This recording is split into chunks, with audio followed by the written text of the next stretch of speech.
Dawntrail, the full trailer. Now, as many of you know who come out to Twitch, I've been streaming a lot of Final Fantasy XIV.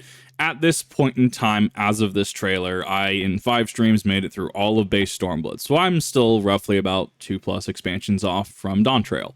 Now, there's certain plot points to the frustration of many that I've absolutely called, and many of which I will spare you here, as I'm not about to spoiler people that haven't been spoiled. But I wanted to kind of take a look at the Dawntrail, the full trailer, as new information has come out, and I feel I can, one, offer a unique perspective, and not only someone that's changed some minds and opinions on events in Stormblood, but also coming from just that point in Stormblood, how does Stormblood connect to Dawntrail? And I think that's, going to be part of the poll here. Let's get into it. Let's get into the full Final Fantasy XIV Dawntrail trailer.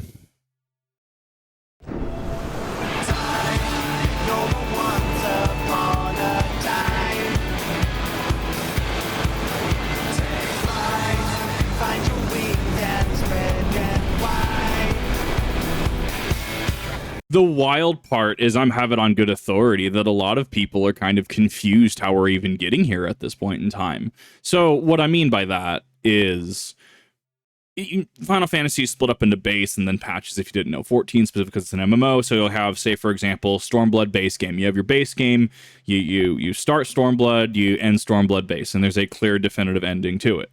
And then you have your subsequent patches. Generally, it's done, I think, there's 5, right? So you have, for example, Stormblood 4.1, 4.2, 4.3, 4.4, 4.5, and then you have like 4.55, and that is where Stormblood will start transitioning into Shadowbringers. I think specifically it's the first 3 are kind of finishing up. So 4.1, 4.2, 4.3 are finishing up Stormblood.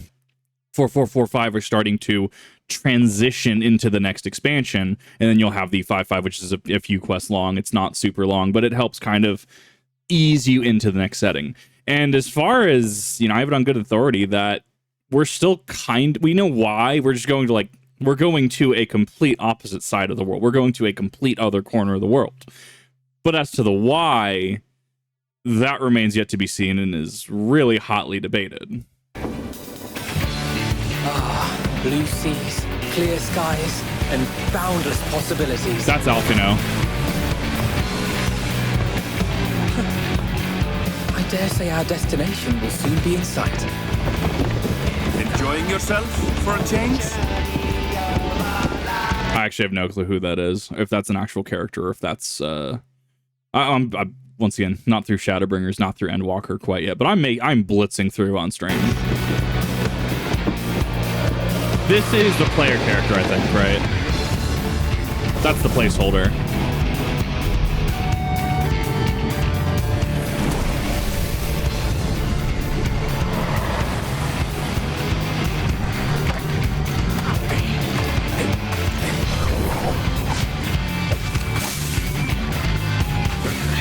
These are the Mamalja, I think, right? Because the Amalja are from Ul'dah, but the Mamalja were kind of more... They fit the tone, or fit the physiological description, right? And they're in Upper Limsa, right? The Camp Bronze-like area. It could be a distant relative of the Mamalja, but we've seen something similar to this. Come now. There's no cause for panic. Hi, Estinian. How you doing? I got to the point where I've seen you in this armor, actually. Your arc's been interesting.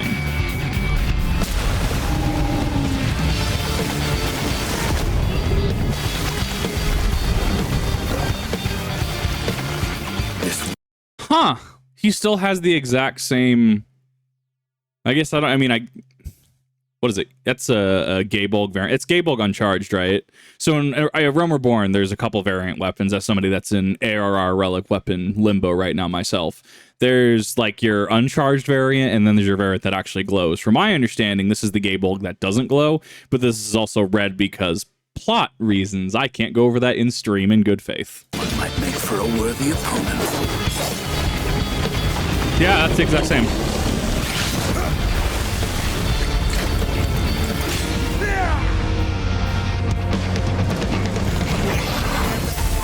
I mean, there's a reason that Dragoons are floor tanks. How's that floor tasting?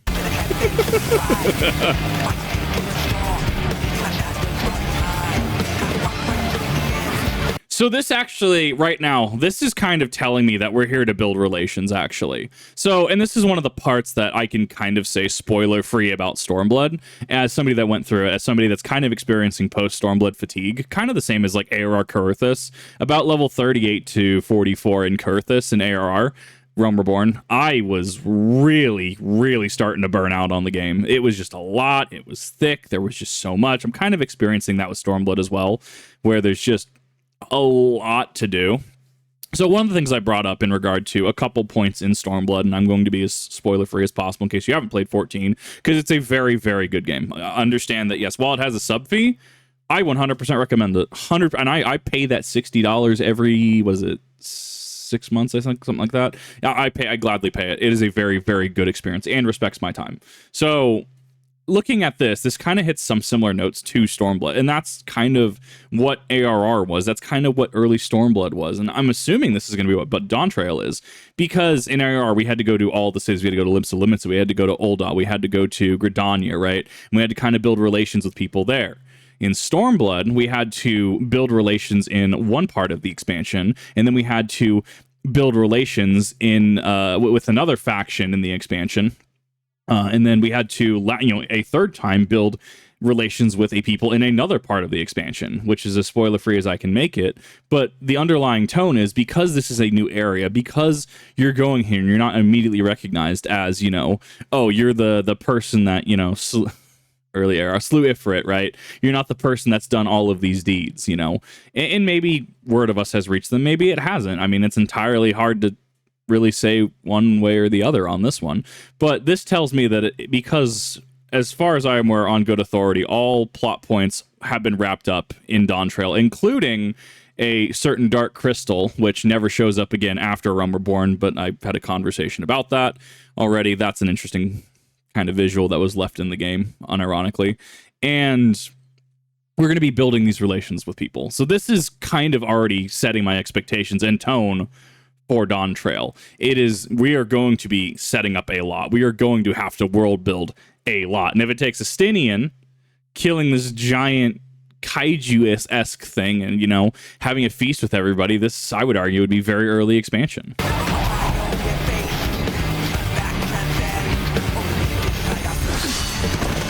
Because these are the Mayan ruins that we've seen. So apparently we are very, very South America-esque in regards to locale. And Dawntrail, I mean, we've seen the ocean already. We've seen the ship. We've kind of seen, more, ruins like this.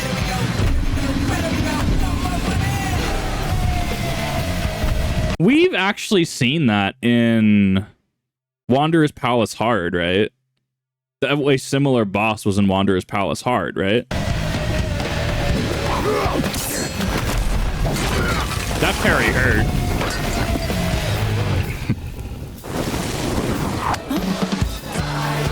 That's Alice. She is red.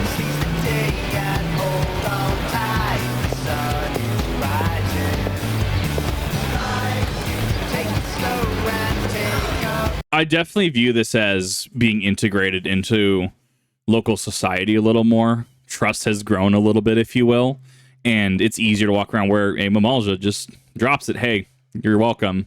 And Alice just continues walking on.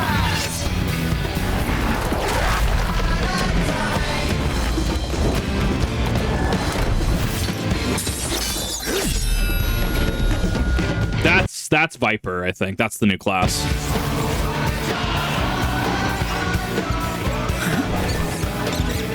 I love it. There's gonna be so much merch.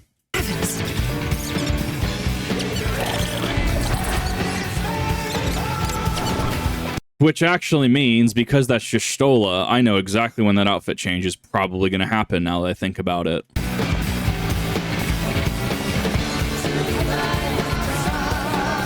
Might you have a moment to speak further? His arc's going to be interesting. So I've seen Thancred up through Stormblood, and his Heavensward plot points were interesting. I really am itching to see how we go into Shadowbringers, into Endwalker, and now into Dawntrail. I really want to see how he really kind of characterizes.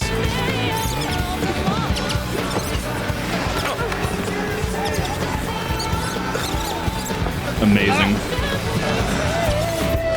That's got to be a minion, right? That's Arianja, isn't it?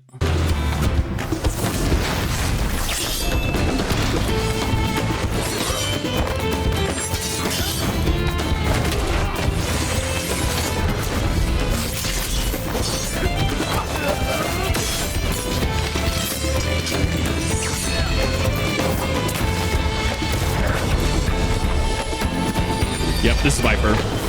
Viper has the 2 swords into 1 sword. We're already speculating that it's going to be one of the techiest classes in the game, going, especially because think about it this way. So Stormblood is kind of where modern Final Fantasy XIV starts to show, right? If you look at something like, trying to be as spoiler free as I can here. If you look at something like Port of Damascus, is that the one? 14 players know what I'm talking about, but if you haven't, it's not spoiling it for you. The fight in Port of Damascus at the end of Praetorium, which used to technically be the same duty, but they split it up in roulettes. Oh my gosh. But yeah, right. So the fact that they split that, now Port of Damascus, that fight has a different vibe to it. It has a different flow to it, if you will, mechanically, and just playability, right? Than something like the Final Steps of Faith. Once again, 14 players know what I'm talking about. If you haven't, very, very good part of the game. Oh my gosh, I could not speak during it. It was great. But yeah, Final Steps of Faith. But then you go into something like, what's going to not be spoilery here? The final trial of Stormblood base. That starts to flow a little bit. It's night and day, I'd argue, right? Yes, there's still Final Fantasy XIV and MMO isms that show up, absolutely. But the last trial of Stormblood base it flows a lot differently. It has a different tempo. It has a different playability than Port of Damascus or Final Steps of Faith, right? So I would argue that's where we start seeing the initial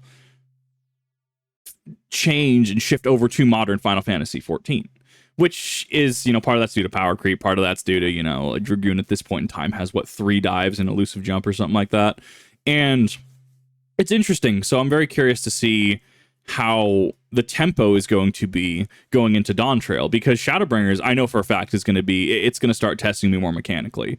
And I can't even imagine Endwalker. I mean, Joe Cat has done an entire stream series on learning J Omega Protocol, right? I'm in the expansion. I've known that specific boss was in the game for a while now. Like, it's, you wouldn't believe how frustrated Twitch chat has been calling out people in my chat and mods. Why are you spoiling it for him? I have not. I have actually called many really big plot points. And 14 is, yes, I would argue, in some ways predictable. However, because it's written well, it's not about the end goal. It's about the journey there, right? The hero's journey. You read a fantasy novel and there's an evil tyrant king. What's going to happen to the tyrant king? And you have to also understand that there's expectations of readers, right? And in the end, if it's, the tyrant king just, offs the hero, right? It could leave, viewers with a bad taste in their mouth. Generally, the evil tyrant king dies. Generally, something happens that leads to the hero winning, right? Overcoming adversity, all what have you.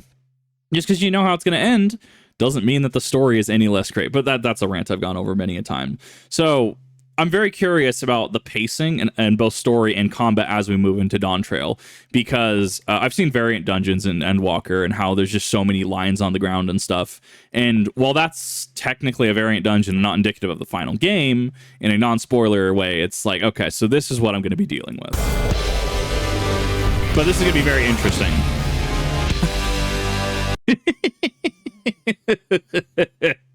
I actually know his plot point. Someone in chat spoiled it. I know his plot point. Remember, I'm only in Stormblood. Those that know. And they're going to be mad at me. Kip, how do you know that this person is not where you think he is? And I'm just... Which chat did spoilery sometimes? So I just want to know how he comes into the fold. Raha Taco, if you will.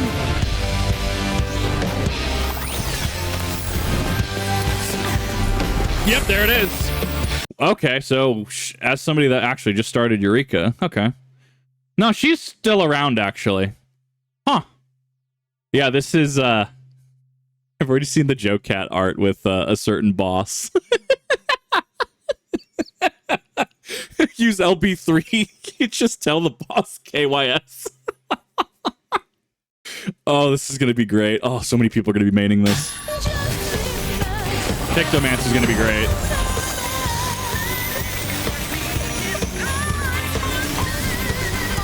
I can't wait for the art of what a freeze frame. I can't wait for the actual art of burnt out artist, right, at their little pad, right, the drawing tablets, and just like Pictomancer just burnt out Limit Break 2. I'm trying to draw or something. I can't wait to see all the frustrated and depressed artist art that comes out of Pictomancer. It's going to be great, which also leads into this. Theoretically could have more of like a tribal or local theme, because as far as I'm aware, this is the entire reveal of Pictomancer. It hasn't shown up, at least so far, in Stormblood. Going into Stormblood Post, it hasn't shown as far as I'm aware, hasn't shown up in Shadowbringers, hasn't shown up in Endwalker. So this is, for all intents and purposes, the reveal. We could be seeing some kind of a local tradition or some kind of tribal element come into play, you know, with artistry that's been passed down, and this artistry has certain magic involved in it. So we could see something similar to that.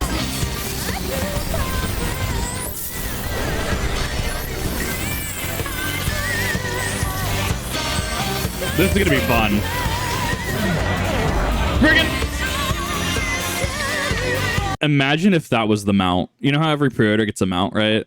Or a weapon. It was one of the expansions. You get like a chicken knife for Red Mage, and I'm like, this is hands down the best pre-order ever. Like, or not, best big boy edition, if you will. Imagine if this was the mount.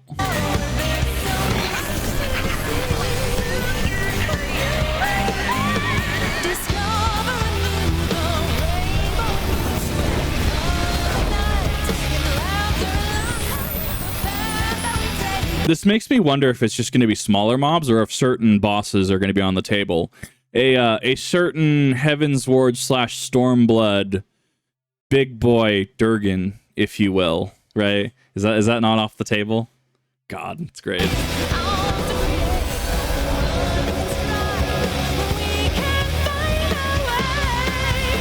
This soundtrack is hard.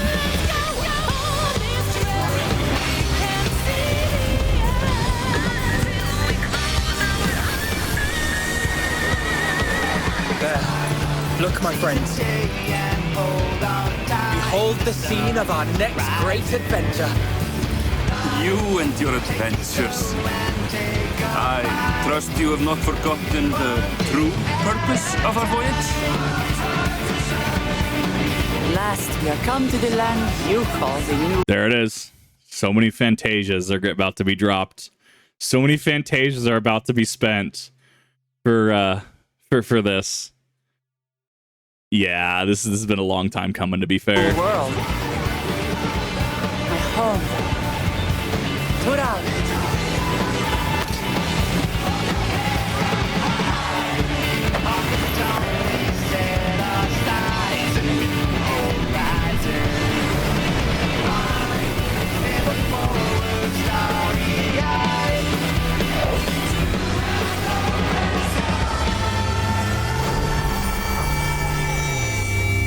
Interesting.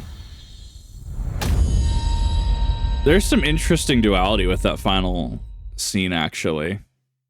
No, I will be pre-ordering the big boy version of this. This is also an important time to bring to the fold, actually. We're going to go back. I want to see the scene specifically.